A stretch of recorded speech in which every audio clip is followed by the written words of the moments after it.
Sejahtera buat kita semua. Shalom. Puji Tuhan, pada pagi hari ini orang sama-sama boleh beribadah bersekutu bersama. Nah, saudara, di dalam Matius pasal yang ke-18 ayat yang ke-20, ya. Matius 18 ayat 20, kalau orang baca sama-sama, itu dikatakan di sana bahwa, coba orang lihat Matius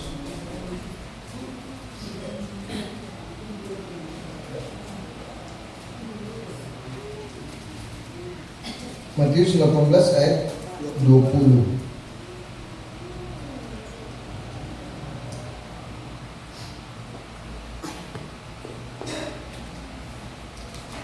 Dua, tiga. Sebab di mana dua atau tiga orang berkumpul dalam namaku, di situ aku ada di tengah-tengah mereka. Nah, jadi yang mengatakan ini adalah yang mulia Tuhan kita Yesus Kristus sendiri. Yang mengatakan kalimat ini. Sebab di mana dua atau tiga orang berkumpul dalam namaku. Jadi orang di sini lebih dari dua atau tiga orang. Dan orang itu berkumpul karena nama Tuhan. Amin. Dan di sana Tuhan berkata, di situ aku ada. Nah, di situ aku ada di tengah-tengah mereka. Tapi keberadaan Yesus itu tidak secara fisik, tidak secara fisik kelihatan. Sebagaimana saya melihat Brother Ronald, sebagaimana saya melihat Pak Gembala, sebagaimana saya melihat Ibu Gembala dan jemaat Tuhan. Tapi dia hadir secara rohani. Amin. Nah, ini yang jadi masalah. Yang jadi masalah bahwa karena dia tidak kelihatan secara fisik, maka jemaat itu kadangkala beribadah itu dengan sikap yang tidak hormat. Ya, karena Tuhan kan tidak kelihatan secara fisik. Jadi kadangkala kita menyembah atau beribadah secara tidak hormat atau tidak sungguh-sungguh dengan segenap hati. Ya, saya beberapa kali memperhatikan saudara di mana saya melayani. Satu kali ini sudah bertahun-tahun yang lalu di satu kampung, saya diundang di satu gereja. Sepanjang saya berkhotbah itu di belakang saya ini ada kursi, ya. Biasa kalau gereja-gereja di kampung begitu. Dan di sana duduk ya Ibu Gembala, Pak Gembala, dan ada 2-3 orang mungkin majelis. Jadi sepanjang saya khotbah, sesekali saya menoleh ke belakang dan saya melihat ini Pak Gembala ini, waktu itu Ibu Gembala. Ini Ibu Gembala ini kok menulis terus, nggak tahu apa yang dia tulis sudah. Entah ya puji Tuhan kalau dia mencatat poin-poin khotbah yang saya sampaikan. Tapi saya merasa tidak, saudara. Ya. Karena biasa kalau orang mau menulis poin-poin khotbah kan pasti ada jeda. Mana ini enggak, dia menulis terus, enggak tahu apa yang dia tulis. Tiap kali saya menulis dia lagi menulis. Coba. Ya. Jadi kadang-kadang ya orang karena mungkin setiap minggu orang so biasa melakukan hal ini sehingga orang anggap biasa saja. Betul enggak? Orang anggap ya biasa saja, ibadah ya biasa saja. Tapi ada satu doa daripada Ibu Gembala. Ini bukan biasa-biasa, seperti biasa.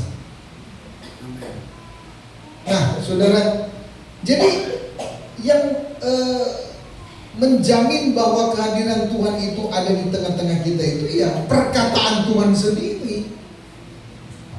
Dia menjamin kehadirannya di dalam setiap persekutuan ibadah kita dengan perkataannya sendiri. Ya, Alkitab berkata Tuhan tidak mungkin berdusta, betul? Apa yang dia katakan itu yang akan dia lakukan. Jadi jangan pernah meminta apa yang Tuhan tidak pernah firmankan, tapi minta apa yang dia katakan. Jadi saudara, di sana dikatakan di mana 2 atau 3 orang berkumpul dalam namaku, di situ aku ada. Jadi dia ada, tapi tidak kelihatan secara fisik. Tetapi saudaraku yang diberkati Tuhan, Tuhan bisa memanifestasikan kehadirannya sedemikian rupa pada level tertentu. Itu bergantung daripada rasa haus, rasa rindu daripada kumpulan orang yang berkumpul demi namanya di situ. Ya.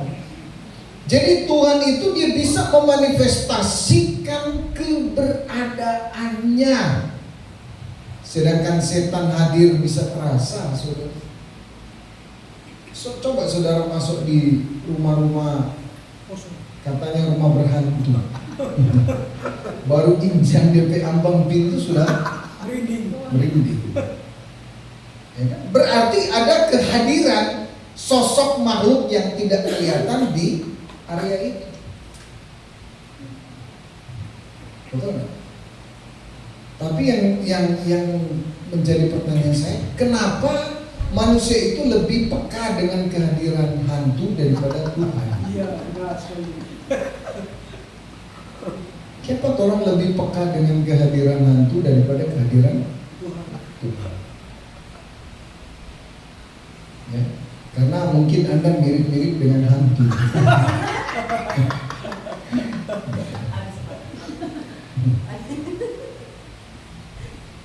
Seharusnya kita itu peka dengan kehadiran Tuhan. Tapi kenapa saudara tidak peka? Ya karena memang saudara tidak punya yang namanya indera rohani. Indera rohani Anda itu tumpul. Tuhan kan sering, kalau Anda baca Injil, Tuhan Yesus sering berkata begini kepada orang-orang Farisi ahli Taurat, "Hai orang bodoh." Apa saudara? Bodoh. Kata bodoh itu sebenarnya bukan bodoh secara logika, bukan bodoh 1 tambah 2 5, bukan. Itu artinya hai orang-orang tumpul. Tumpul itu artinya mereka tidak bisa melihat bahwa ini loh, tanda-tandanya sudah jelas. So jelas ini Mesias, dorong masih tidak mau mengaku. Kenapa? Karena ya tumpul. Kenapa banyak orang Kristen tidak merasakan hadirat Tuhan? Ya karena dia tumpul secara rohani. Kenapa dia tumpul secara rohani? Ya karena dia manusia duniawi. Itu kan yang Alkitab bilang. Manusia rohani bisa menilai hal-hal rohani, tapi manusia duniawi tidak bisa.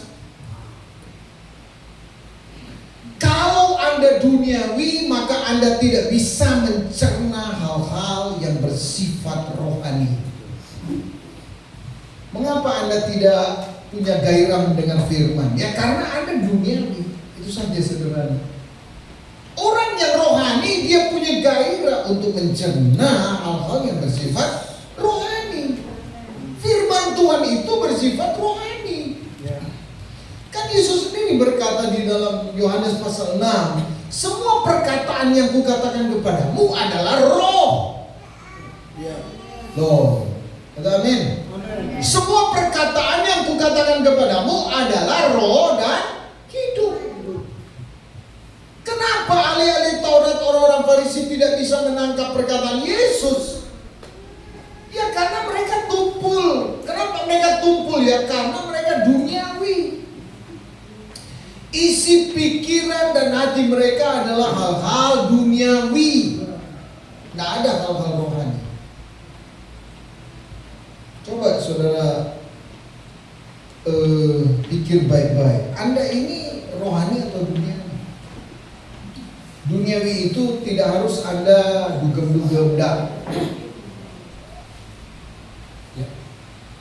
Manusia duniawi itu adalah manusia yang dari awal dia bangun, dari awal dia bangun pagi, semua yang ada isi pikirannya itu semua duniawi. Ya, bagaimana dia mau lebih kaya, bagaimana dia mau begini, begitu, dan sebagainya. Dia tidak pernah memikirkan apa yang Bapa pikirkan, apa yang Tuhan pikirkan. Itu dia tidak persoalkan, saudara. Apakah saudara pernah, selalu kan yang saudara persoalkan adalah, ya hari ini kita butuh uang. Apa yang kita mesti backing? Kita butuh uang. Itu yang kita pikirkan. Ya. Apalagi kalau saudara banyak cicilan, waduh, pusing. Utang itu bikin pusing. Sakit kepala. Damai sejahtera hilang. Makanya buat saya sederhana. Orang yang bahagia itu orang yang hidup sederhana dan tanpa utang. Betul. Jadi bahagia itu sederhana sebenarnya. Dua hal ini saja. Anda hidup tanpa utang, Anda hidup sederhana. Tapi kalau Anda mau jaga gengsi, mau makan bergengsi, ya? Sudah tahu gaji cuma UMR, beli motor 200 cc. Kalau rusak, servis kemarin mau bayar 3, 4, 5 juta. Ya karena sakit kepala. Sudah. Sebenarnya hal-hal itu kan tidak perlu. Beli motor bebek harga 3 juta, yang penting nggak jalan.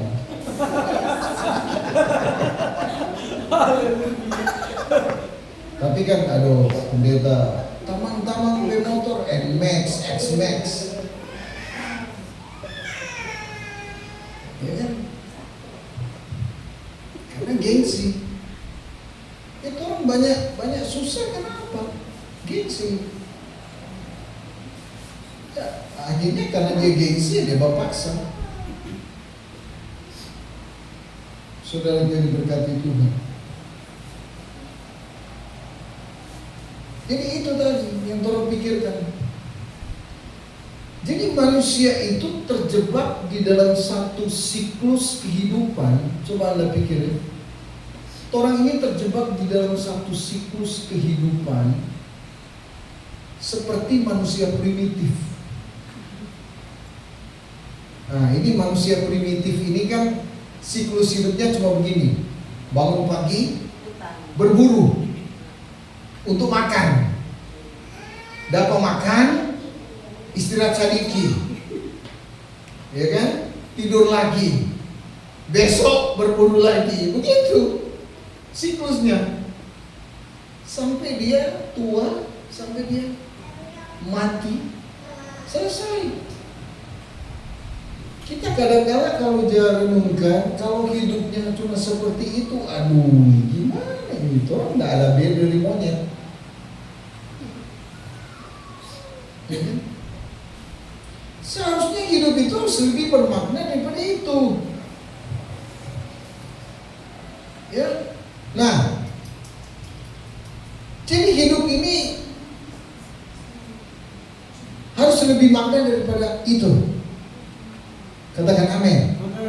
Nah, jadi Saudara, Tuhan Yesus berkata, di mana 2-3 orang berkumpul dalam namaku, di situ aku ada. Lah, Tuhan ada sekarang kan? Lalu yang kita persembahkan apa, saudara? Kepada Tuhan. Hah? Jadi yang saudara persembahkan kepada Tuhan, biasa kan kalau zaman dulu itu kan ada raja-raja begitu. Kalau kita datang ke hadapan raja, kan pasti ada yang kita persembahkan.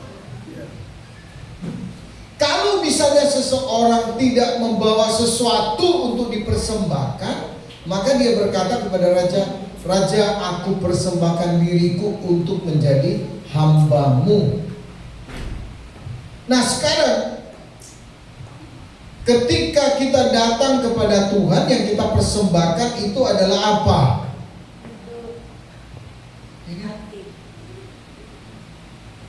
Jadi hatimu dikasih ke Tuhan. Bagaimana dengan lidahmu? Jadi sotok campur ini. Jadi Alkitab berkata, persembahkanlah hidupmu sebagai persembahan. Persembahkanlah tubuhmu sebagai persembahan yang hidup. Jadi yang kita persembahkan kepada Tuhan adalah seluruh hidup kita.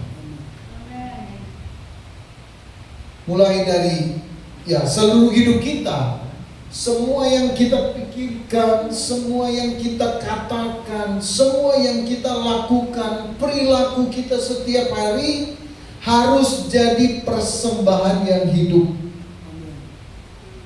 yang kita simpulkan dalam ibadah setiap hari Minggu. Tapi kan saudara ini datang di hadapan Tuhan sebagai korban yang cacat dan bercela. Coba pikirkan, hari sepanjang minggu ini karena pembulu betul enggak? Atau ada kata-kata yang tidak patut? Atau ada kata-kata dusta di sana? Ya, jangan saudara pikir Tuhan itu mencari perpuluhanmu. Tuhan tidak cari perpuluhan saudara. Yang butuh perpuluhan itu adalah hamba-hamba Tuhan yang melayani dalam pelayanan. Tapi yang Tuhan mau engkau mempersembahkan seluruh hidupmu, seluruh hidupmu.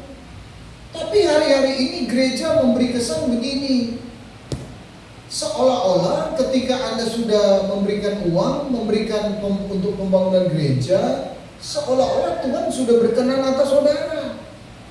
Lah, dari mana itu?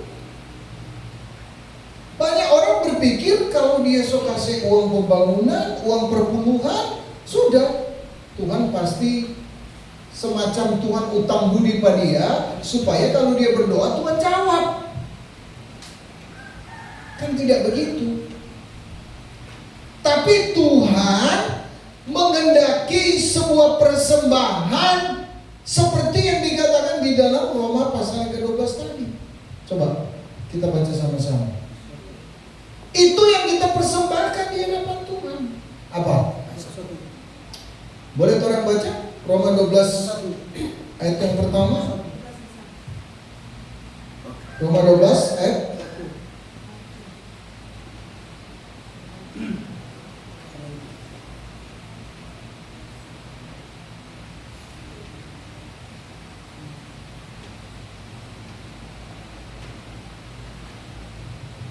coba kita baca sama-sama. 2, 3. Karena itu saudara-saudara, aku menasihatkan kamu supaya kamu persembahkan tubuhmu sebagai persembahan yang hidup, yang kudus dan itu adalah ibadahmu yang sejati. Berarti ibadah sejati itu dari kita bangun pagi sampai kita mau tidur malam hari, itu adalah rangkaian ibadah yang sejati. Jadi Ibadah sejati itu, jadi kalau saya tarik kesimpulan sesuai dengan apa yang dikatakan Roma pasal 12 ayat 1 ini, orang bisa membuat satu definisi begini: ibadah yang sejati itu adalah praktek atau perilaku hidup setiap hari yang mempermuliakan nama Tuhan. Apa saudara?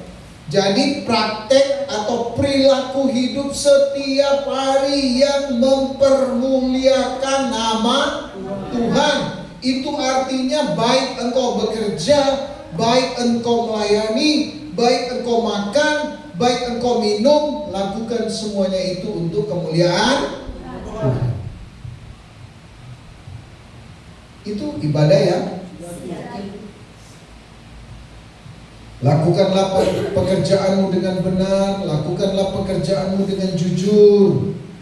Maka kita sedang melakukan ibadah yang sejati. Jadi itu yang kita persembahkan. Baru hari Minggu ini yang kita persembahkan dalam ibadah ini adalah pujian. Kan Alkitab berkata, persembahkanlah syukur, mazmur, pujian, tarian. Dan Tuhan itu senang ketika dia melihat anak-anaknya memuji Tuhan. Dia senang ketika melihat anak-anaknya menari, melompat, memuji Dia. Contohnya, saudara, saya percaya Bapak Gembala dan Ibu Gembala waktu Israel dan siapa? Valeri waktu Israel dan Valeri, mungkin dulu lagi lucu-lucunya tuh senang kan di hati kalau lihat anak-anak ini tertawa, menari, menyanyi. Wih, bisa menyanyi, ya kan? Senang orang tua. Tapi kalau misalnya kita lihat anak kita diajak ngomong, hei Israel, dia diam aja, membatu begitu. Sedih tuh orang tua. Hai Israel, ayo menyanyi, dia diam aja, membatu begitu, kayak patung. Tapi kan banyak orang di ibadah kayak begitu. Itu WL sota suar-suar milu, dia diam aja kayak batu, kayak patung Samratulangi itu. Atau ada apa patung di sini? Patung cekalan. Nggak ada ekspresi. Lah, Anda ini datang beribadah atau datang apa nih?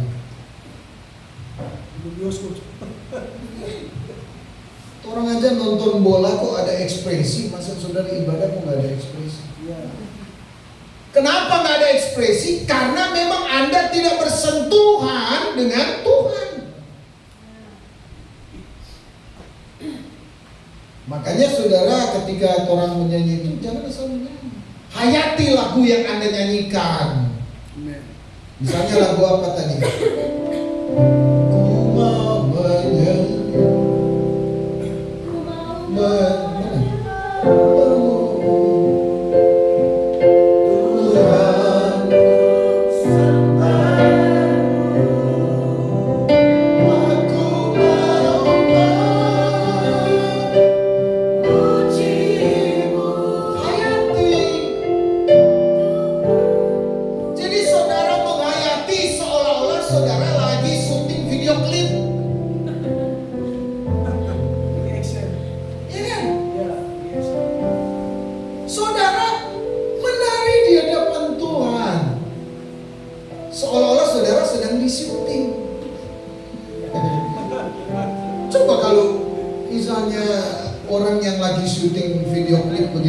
Ekspresinya jelek, orang mau lihat rasa muntah, begitu.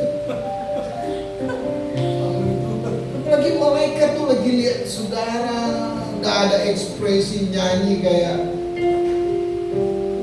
monyet sakit gigi.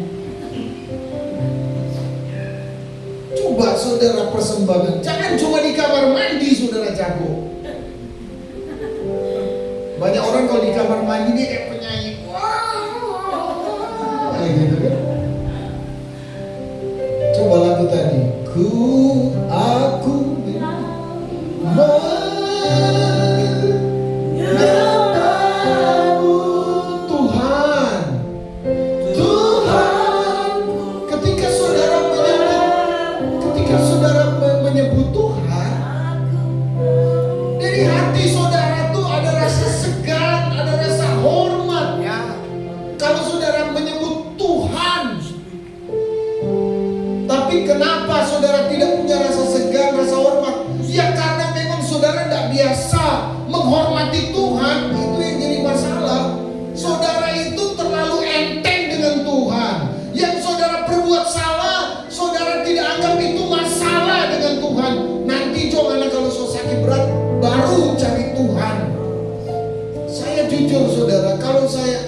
jarang sekali ketemu dengan orang-orang benar. Yang orang temui hari-hari itu orang-orang gila, orang-orang yang tidak benar, orang-orang yang tidak mencari Tuhan, orang-orang yang tidak berbicara tentang Tuhan, orang-orang yang hanya berbicara tentang dunia ini. Saya sempat bilang begitu, sudah lama. Kalau dulu ya hari-hari ketemu orang benar, orang kudus, orang gereja lah begitu. Tapi hari-hari ini ketemu orang-orang yang pembicaraannya kasar, mulutnya kotor dan sebagainya. Dan jujur saudara, jiwa kami itu jadi lelah. Dan saya ingat firman Tuhan berkata, jiwa Lot tersiksa di Sodom Gomora karena melihat perilaku orang-orang di sekitar dia, sampai jiwanya tuh tersiksa. Saya sendiri kalau lihat orang-orang misalnya duduk di kafe, merokok, tertawa terbahak-bahak, tapi mereka tidak sadar bahwa selangkah di depan mereka adalah api neraka. Nanti mereka tertawa untuk selamanya di sana. Jujur saudara, manusia hari-hari ini bukan manusia yang mencari Tuhan. Tidak ada, banyak orang yang sudah tidak sungguh-sungguh mencari Tuhan. Banyak. Sudah tidak ada kesungguhan hati untuk mencari Tuhan. Paling cari Tuhan ya kalau ada masalah, kalau ada sakit penyakit. Saya berpikir begini, mana yang suka vape tiap hari, vape itu, merokok. Giliran saudara kena kanker paru baru minta Tuhan sembuhkan. Bagaimana ceritanya? Saudara yang suka makan sembarangan dan sebagainya, ketika kena kanker usus minta Tuhan sembuhkan. Mendingan kalau saudara sudah sakit begitu, minta Tuhan ampuni segala dosamu, supaya ketika saudara meninggal, saudara diterima di sisinya. No, kalau semua di sisinya bagaimana ini? Semua di sisinya. Tapi saya berdoa, Tuhan kalau saya meninggal, saya ada di hadapan Tuhan. Kan di sisinya, jangan orang iko-iko di sisinya. Mau anak berbaris do di sisinya. Kalau itu 1 juta orang masuk surga, anak sisi keberapa kan ini? Jadi orang di hadapan, karena Alkitab di dalam Wahyu berkata, maka di hadapannya berjuta-juta berlaksa-laksa manusia. Nah, ada di sisinya, di hadapannya. Yang di sisinya itu siapa? Malaikat kudus. Amin. Amin. Amin. Jadi saudaraku yang dikasih Tuhan, mencari Tuhan itu bukan kewajiban kita, tapi itu adalah hidup kita. Itu mencari Tuhan itu hidup kita. Kita tidak bisa lepas dari Tuhan. Saudara ngerti tidak sih? Tidak bisa lepas hidup saudara itu dari Tuhan, tidak bisa. Ya, karena itu Yesus menggambarkan kita tuh begini. Akulah pokok anggur dan kamu ranting-rantingnya.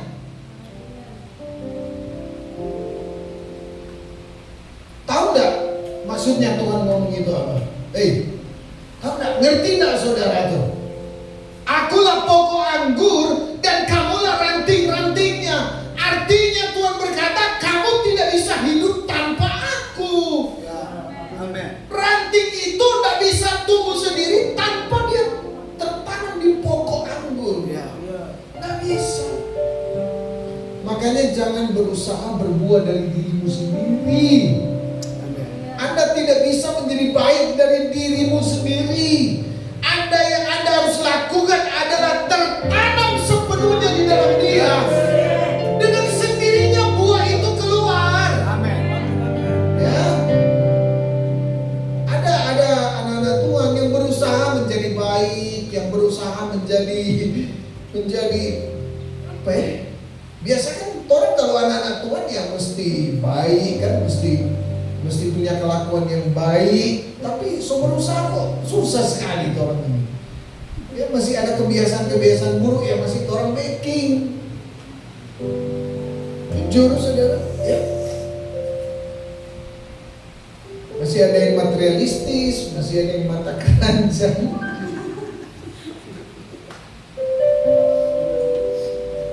Masih ada yang ya tukang baleo. Masih ada yang perkataannya tidak bisa dipegang, suka berjanji tidak pernah ditepati. Kebanyakan hamba-hamba Tuhan kasih itu ya dapat surga telinga. Dia pendeta, nanti kita support pendeta, nanti kita dukung pendeta. Ya, akhirnya pendeta lari sendiri. Jemaat berhilang, tidak bisa dipegang. Makanya saya minta saudara, kalau saudara tidak bisa memenuhi perkataanmu, jangan sembarang kok tunggu dulu itu bicara atau mengungkapkan janji begitu kan. Tolong kalau Anda mengucapkan kata-kata itu ditepati. Betul nggak? Tuhan bilang, akulah pokok anggur yang benar, kamulah. Jadi bagaimana supaya kita berbuah? Halo? Anda tertanam di pokok anggur itu. Makanya saudara, ada satu hal yang saya doakan di hadapan Tuhan. Tahu nggak apa yang saya doakan? Benar Ronald? Saya tidak minta kekayaan. Saya tidak minta nama besar. Seperti siapa itu? Di Amsal ya. Di Amsal. Ada satu orang itu di Amsal 30, kalau tidak salah dia berdoa, jangan beri aku kekayaan, jangan beri aku kemiskinan. Baru Salomo juga dia berdoa, aku tidak minta kekayaan, aku minta hikmat. Nah, kalau saya Tuhan boleh ya, saya minta satu permintaan Tuhan. Kiranya saya tertanam di pelataran-Mu dan tidak pernah keluar, tercabut dari pelataran-Mu. Semakin hari semakin berakar kuat di pelataran-Mu dan tidak pernah keluar dari sana. Itu saya minta. Biar Tuhan aku menjadi tanaman-Mu di pelataran-Mu dan tidak pernah keluar dari pelataran-Mu. Itu yang saya doakan. Saya minta kepada Tuhan. Karena jujur saja, life is short. Hidup ini singkat. Saya lihat Valerie, saya lihat Israel tadi, saudara, dalam hati saya berkata, perasaan dulu saya lihat anak-anak ini masih kecil. Kok ini betul saudara. Lalu saya mulai renungkan, memang saya main di situ berapa lama? Perasaan saya lihat anak-anak ini dulu-dulunya masih kecil-kecil, masih main rebana lah, apa masih kecil loh. Sekarang lah, nggak lama lagi saya mulai melihat mereka dewasa, jadi pemuda. Nggak lama lagi Pak Gem sudah rambut putih, Ibu Gembala sudah rambut putih, ada yang sudah panggil Oma. Nah, saya sudah umur berapa itu, saudara? Hidup itu singkat. Tidak ada waktu untuk mencari banyak hal. Karena itu putuskanlah hari ini apa yang engkau mau cari, apa yang engkau mau kejar. Jangan kejar kekayaan. Alkitab berkata, jangan kejar kekayaan, jangan kejar uang, tapi kejarlah dan carilah kerajaan surga dan kebenarannya. Dan yang lain-lain itu yang dikejar dunia hanya akan ditambahkan kepadamu. Amin. Saudara yang mesti pikirkan sekarang, bagaimana keselamatan anak-anakku, bagaimana keselamatan cucu-cucuku, bagaimana keselamatan keluarga besarku. Apakah saudara berpikir itu? Ketika kami melihat adik-adik kami itu, saudara, mencari nafkah ya. Kadang-kala mereka harus buka usaha mereka sampai tengah malam. sampai subuh bahkan karena mereka mencari nafkah. Saya dan istri mendoakan mereka. Karena begini saudara, kalau kita terlalu sibuk cari nafkah tanpa kita ada kerinduan untuk mencari Tuhan dan kerajaannya, kita akan tragis hidup kita. Betul. Kita akan tragis, saudara. Hidup kita hanya habis untuk cari nafkah. Sementara banyak waktu yang seharusnya kita sediakan buat anak kita, buat keluarga kita, untuk ya minimal, kalaupun saudara segan untuk berbicara tentang firman kepada keluargamu, minimal ada satu doa yang kau naikkan untuk anak, untuk istri, suami, keluarga, supaya mereka diselamatkan.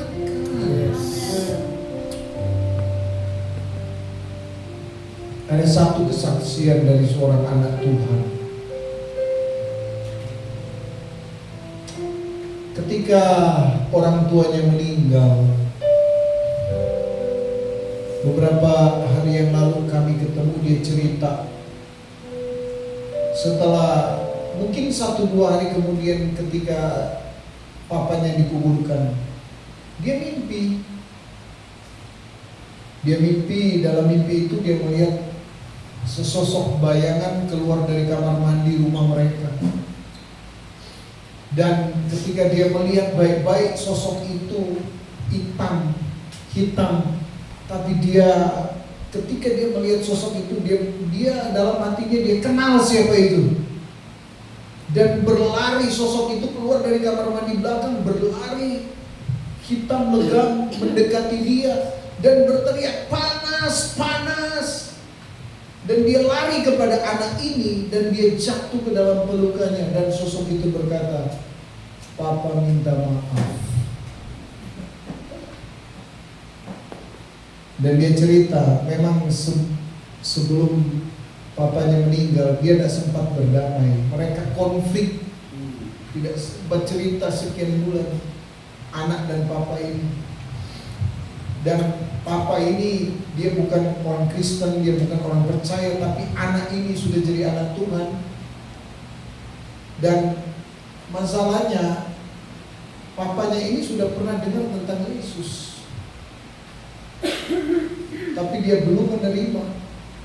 Akhirnya papanya meninggal, dan dia melihat dan dia mengalami mimpi itu. Dan saya tidak berani berbicara apa-apa, saudara, karena saya tahu kalau sudah mimpi begitu, itu alamatnya di mana.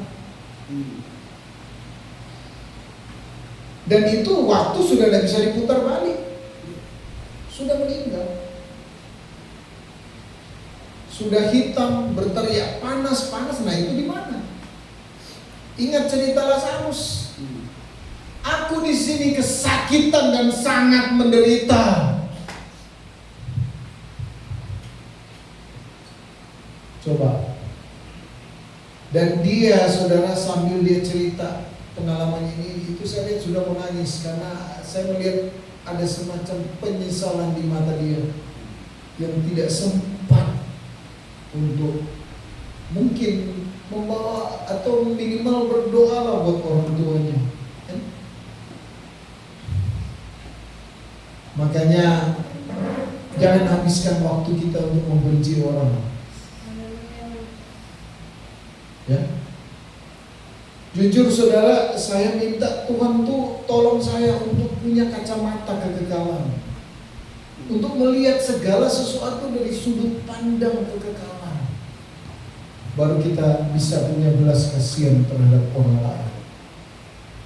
Baru kita punya kemampuan untuk bisa memaafkan orang lain, karena hidup itu singkat. Amin. Jadi mulai sekarang minimal orang berdoa. Jangan masa bodoh, berdoalah buat orang tua. Kalaupun untuk mau bicara firman sepertinya orang segan atau rasa begitu, minimal orang berdoa. Siapa yang orang lihat orang doa. Amin. Amin. Saudara mau lakukan itu? Haleluya. Saya kira saya sampai di sini dan saya berdoa Tuhan terus berbicara kepada saudara. Mari kita bangkit berdiri. Saya minta saudara sediakan waktu 5 menit. 5 menit untuk kita berdoa untuk satu orang minimal yang terlintas di kepala saudara. Apakah itu anakmu, suami atau cucumu? Apakah itu istri? Apakah itu saudaramu?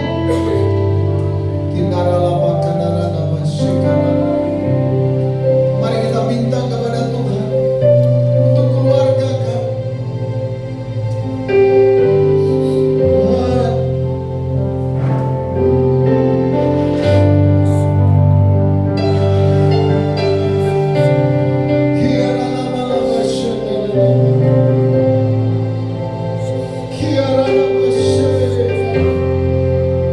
Waktumu tidak lama lagi.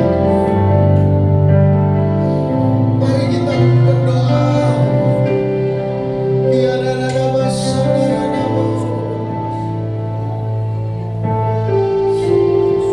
Minimal engkau berdoa.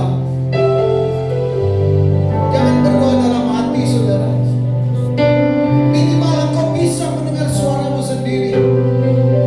Engkau menyebut satu nama di hadapan Tuhan, supaya Tuhan mengingat orang ini, supaya orang ini diselamatkan. Haleluya.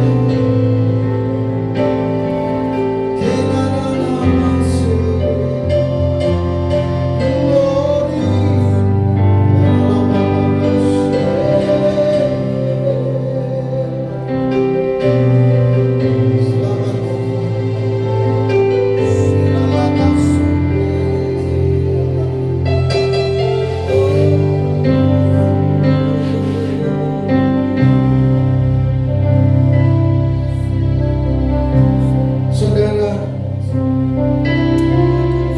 tadi ketika saya menyembah Tuhan,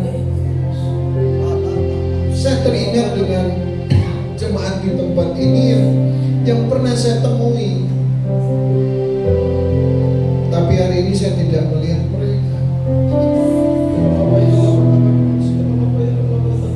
Ada oma dan opa suami istri.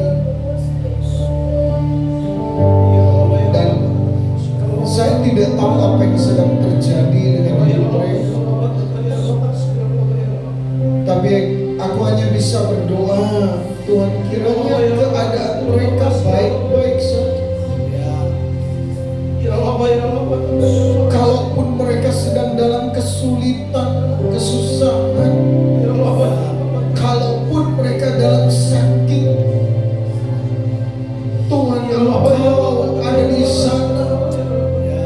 Engkau tidak melewatkan sekecil apapun kejadian peristiwa hidup yang mereka alami. Tuhan, kami bawa mereka di hadapan-Mu. Setiap orang yang pernah menginjakkan kakinya di tempat ini, setiap orang yang pernah datang di sini dan mendengar firman, kami berdoa di dalam nama Yesus supaya Tuhan tolong mereka, supaya Tuhan sembuhkan mereka, supaya Tuhan pulihkan mereka, supaya Tuhan kuatkan mereka. Ya Rama saudara lama kendara lama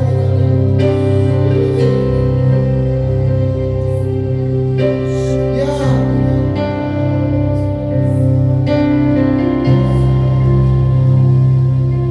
dan aku berdoa secara khusus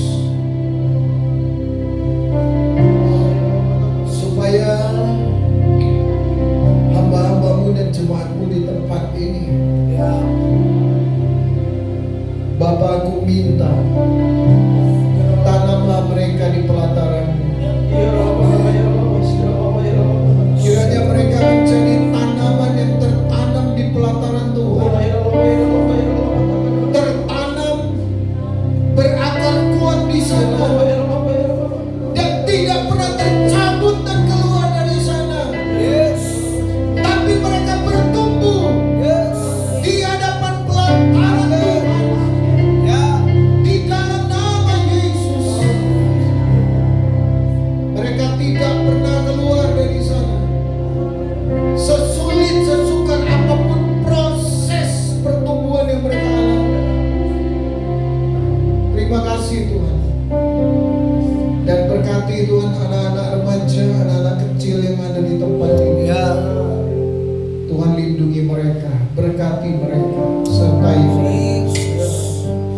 Tuhan menjaga, melindungi kami semua dari segala bentuk penyesatan dunia ini yang makin halus merasuk pikiran banyak orang. Lewat sosmed, lewat gadget, lewat apapun. Lindungi kami dari segala bentuk penyesatan dunia ini. Lindungi kami dari segala bentuk penyesatan dari kuasa gelap dan roh jahat. Dan lindungi kami dari segala bentuk celaka, mara bahaya, sakit, penyakit.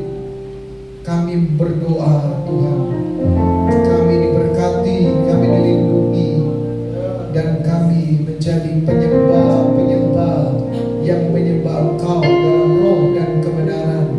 Hidup kami investasikan dalam kerajaan-Mu. Hidup kami persembahkan bagi kemuliaan-Mu. Terjadilah bagi kami semua di tempat ini. Dalam nama Tuhan kami Yesus Kristus, kami berdoa dan mengucap syukur. Haleluya. Amin.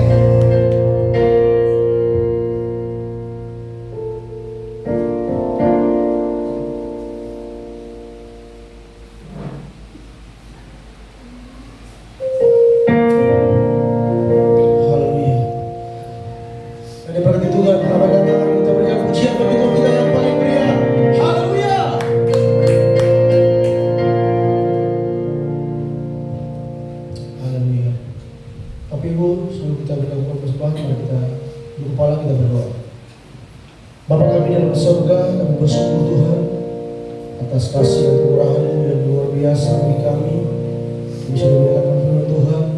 Percaya kami semua dikuatkan, kami semua diberkati oleh firman Tuhan. Kami percaya kami terus lebih lagi, terus mempersembahkan hidup kami terus sepenuhnya kepada Tuhan. Itu ibadah kami sejati kepada Tuhan. Terima kasih Bapa, saat ini kami dalam persembahan Tuhan. Kecil besar yang memberi, kami sama-sama memberkati Tuhan. Terima kasih Tuhan, kami bisa memberi pekerjaan Tuhan sendiri. Dalam nama Yesus, mengucap syukur. Haleluya. Amin.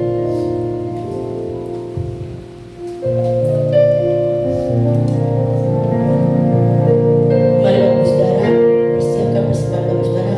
Kami dari tim Praise and Worship akan membawakan satu pujian.